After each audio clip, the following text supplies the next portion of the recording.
Você acha que a profecia de Nossa Senhora de Akita poderia se cumprir diante de nossos olhos, cujo fragmento diz mais ou menos assim: a obra de Satanás penetrará de tal forma até mesmo na igreja, que você verá cardeais se opondo a outros cardeais e bispos se opondo a outros bispos.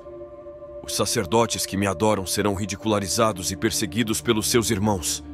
Queridos irmãos e irmãs, depois da morte do Papa Bento XVI, aparecem nos meios de comunicação informações muito interessantes sobre possíveis acontecimentos relacionados com o futuro da Igreja e do Papado.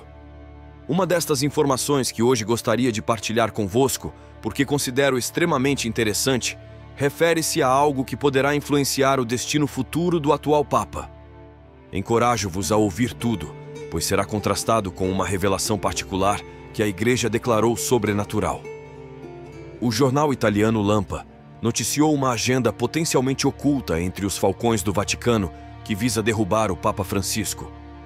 As fontes do jornal sugerem que logo após a morte de Bento XVI, foi lançada uma campanha dentro do Vaticano para pressionar o Papa, o que acabou por levar à sua renúncia. De acordo com os relatos de Lampa citados pelo Telegraph, as facções conservadoras dentro do Vaticano apoiam a saída do Papa Francisco e começaram a implementar a sua estratégia não revelada. Este movimento contra o Papa argentino começou logo após a morte do seu antecessor, Bento XVI. Os conservadores do Vaticano planeiam enfraquecer a posição do Papa criticando-o, quer o façam abertamente, quer permaneçam nas sombras. Os conservadores do Vaticano opõem-se há anos às posições do Papa Francisco sobre a homossexualidade, o aborto, a comunhão para os divorciados e o celibato para os padres.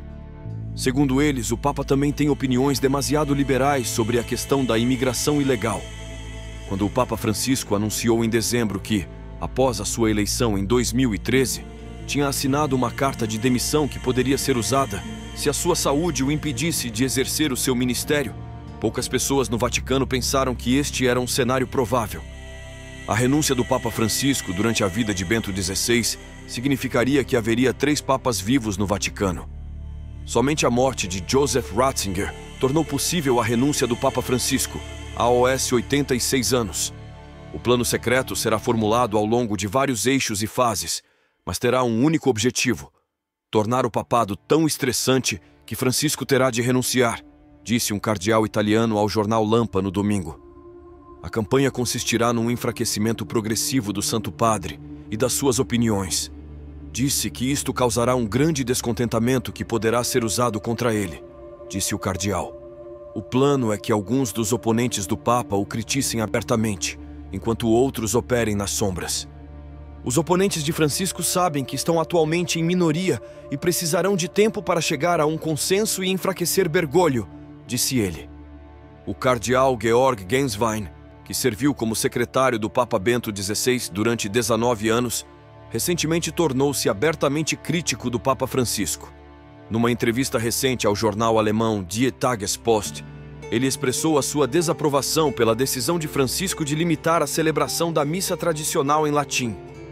Genswein acredita que esta decisão pretendia afetar profundamente o Papa Bento XVI. Dom Genswein está atualmente trabalhando em um próximo livro intitulado Nothing But the Truth, que em breve estará disponível nas livrarias. Neste artigo ele descreve como ficou chocado e sem palavras depois que o Papa Francisco o removeu do cargo de prefeito da Casa Papal em 2020. Genswein também admitiu que faltava confiança na sua relação com o Papa Francisco. Entre os conservadores que criticam o Papa Francisco estão o cardeal americano Raymond Burke, o cardeal alemão e amigo do Papa Bento XVI, Gerhard Ludwig Müller, e o presidente da Conferência dos Bispos Católicos dos Estados Unidos, Dom Timothy Broglio. A divisão significativa entre conservadores e progressistas dentro do Vaticano é evidente há vários anos. Até os aliados do Papa Francisco reconhecem abertamente esta divisão. As especulações sobre a renúncia do Papa Francisco e a eleição de um novo Papa continuaram desde pelo menos 2012, especialmente após a cirurgia do Papa. Cardeais que compareceram ao funeral de Bento XVI no Vaticano foram ouvidos especulando no corredor sobre a possibilidade de retornarem em breve a Roma para outro conclave. À medida que se espalhavam as especulações sobre a possibilidade de um novo Papa, vários candidatos potenciais surgiram no horizonte, cada um destacando as suas próprias características e experiências. Entre os nomes notáveis desta lista está o cardeal Pietro Parolin, muitas vezes reconhecido como o colaborador mais próximo do Papa Francisco, conhecido pela sua delicadeza diplomática e discrição dentro do Vaticano.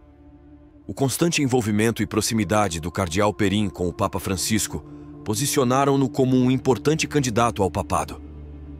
Outra figura proeminente na corrida é o cardeal Matteo Zuppi, que se destacou pela sua abordagem autêntica e prática ao sacerdócio, o que lhe valeu o apelido de verdadeiro padre de rua. A dedicação do cardeal Zuppi ao serviço comunitário e as suas ligações empáticas com pessoas de todas as esferas da vida fortalecem a sua posição como potencial sucessor do Papa Francisco. O cardeal polaco Konrad Krajewski acrescenta uma dimensão internacional à lista de candidatos. A herança polaca do cardeal Krajewski e a posição estimada dentro da Igreja fazem dele um candidato notável ao papado, muitas vezes descrito como sendo feito do mesmo barro que o atual Papa. O alinhamento do cardeal Krajewski com os valores e a visão do Papa Francisco para a Igreja aumenta a sua viabilidade como candidato ao estimado papel do papado. Nesta perspectiva, pensas que poderia acontecer diante dos nossos olhos a aparição de Nossa Senhora de Aita, cujo fragmento diz algo assim: a obra de Satanás penetrará de tal forma até na Igreja, que nós verei cardeais contra outros cardeais e bispos contra outros bispos. Os padres que me adoram serão ridicularizados e perseguidos pelos seus irmãos.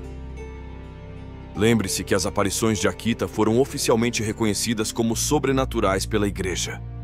Ao concluirmos hoje as nossas reflexões, participemos num momento de oração coletiva, dirigindo os nossos corações e pensamentos à presença amorosa da nossa Virgem Maria.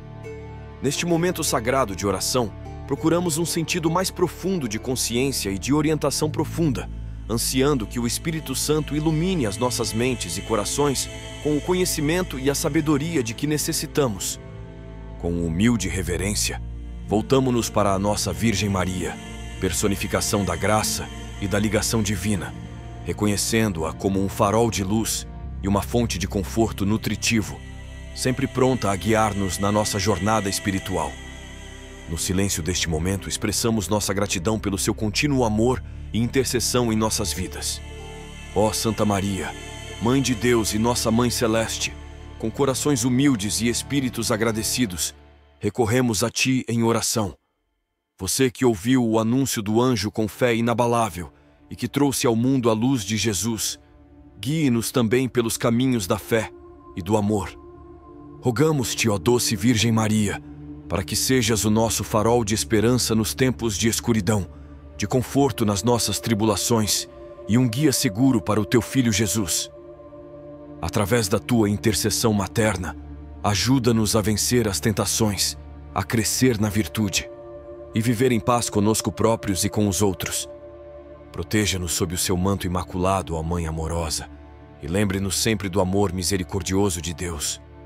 Conceda-nos a coragem para enfrentar os desafios da vida, a força para perseverar na fé e a alegria de viver a sua presença conosco todos os dias. Ó Maria, estrela do mar, ilumina o nosso caminho e conduz-nos finalmente à visão gloriosa de Deus no céu. Amém.